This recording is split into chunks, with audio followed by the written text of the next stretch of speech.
You can use this table saw setup to cut the 1/4-inch grooves for your drawer bottom.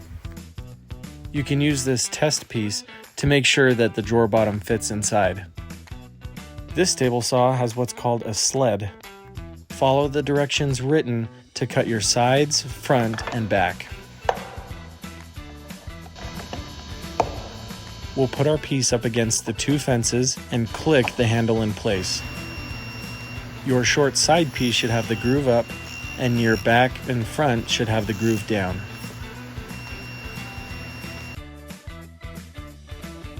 After cutting those 2 pieces, flip your piece around 180 degrees so we can cut the other half.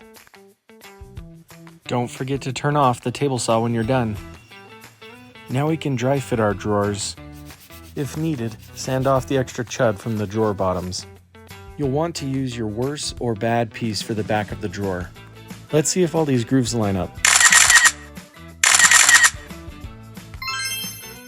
Put a bit of glue in these 2 sides of your back. Now you can insert one side, and then we'll put the bottom in the 2 grooves and make sure it fits. Now check the length of your bottom and make sure it doesn't go past your side.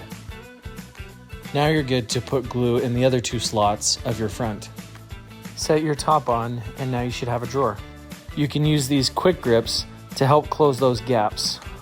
If this is your first set of drawers, have McNeil help you set these brad nails. These will go into the sides of your drawer to help hold it stable. To get rid of that excess glue, just grab a wet paper towel and wipe it down.